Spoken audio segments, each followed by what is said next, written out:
നല്ല മുരിഞ്ഞ സാധനം. ആദ്യം നമുക്ക് വേണ്ടത് ആ മിക്സിന്റെ ജാറാണ്. ഇതിക്ക് നമ്മൾ ഇടാൻ പോണത് ബോൺലെസ് ചിക്കൻ ആണ്. ഇനി കുറച്ച് പച്ചമുളകാണ് ആദ്യം തന്നെ ഇടുന്നത് കേട്ടോ. അതില് വലിയ ഉള്ളി ഇങ്ങനെ കഷ്ണം മുറിച്ച് ഇങ്ങനെ ഇട്ട് കൊടുക്കട്ടോ. ചെറിയൊരു കഷ്ണം ഇഞ്ചി എടുക്കുന്നുണ്ട്. 10-15 അല്ലി വെളുത്തുള്ളിയും കൂടി ചേർത്തു. മഞ്ഞൾപ്പൊടിയാണ് ചേർക്കണേ, കാശ്മീരി മുളക് പൊടി. ചിക്കൻ മസാലയും കൂടി ചേർത്ത് കഴിഞ്ഞാൽ പിന്നെ ചേർക്കേണ്ടത് എന്താ അറിയോ, കറിവേപ്പിലി മല്ലിയില്ല കേട്ടോ. ആവശ്യത്തിനുള്ള ഉപ്പും കൂടി ചേർക്കണേ. ഇതാണ് മിക്സിന്റെ ജാറിലിട്ട് അരച്ച് കൊണ്ടുവന്നിട്ടുള്ള ആ ഒരു പരിവം കേട്ടോ. ഇനിയിപ്പോ ഞാൻ കുറച്ച് ബ്രെഡ് എടുത്തിട്ടുണ്ട് കേട്ടോ. ചെറിയ രീതിയിലൊന്ന് നനക്കട്ടെ. ഇങ്ങനെ ഞെക്കി പിഴിഞ്ഞിട്ട് മസാലക്കൂട്ട് വയ്ക്കാണ്ട് ഇട്ട് കൊടുക്കുക കേട്ടോ. ആ ഒരു ബ്രെഡും ആ ഒരു ചിക്കനും ആ ഒരു മസാലയും എല്ലാം കൂടി നന്നായിട്ട് ഇങ്ങോട്ട് കുഴച്ചെടുക്കുക. അങ്ങനെ ഞാൻ മൊത്തം 9 ബ്രെഡ് എടുത്തിട്ടുണ്ട് കേട്ടോ.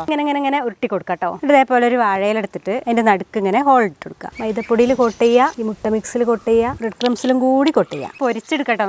പൊരിഞ്ഞ് വരുമ്പോഴേ നല്ല മണം ഉണ്ട് കേട്ടോ. ചിക്കൻ ഡോണറ്റ് നന്നായിട്ട് റെഡി ആയിട്ടുണ്ട് കേട്ടോ. ഉണ്ടാക്കി പ്ലേറ്റ് നിറച്ച് വെച്ച് കൊതിപ്പിക്കണ സ്മെല്ല്. പുറം ഭാഗം നല്ല ക്രിസ്പായിട്ടും നമ്മൾ ആ പതുക്കെ ഇങ്ങനെ വെന്തേന്റെ ആ ഒരു ഇതിൽ കാണുന്നുണ്ട്.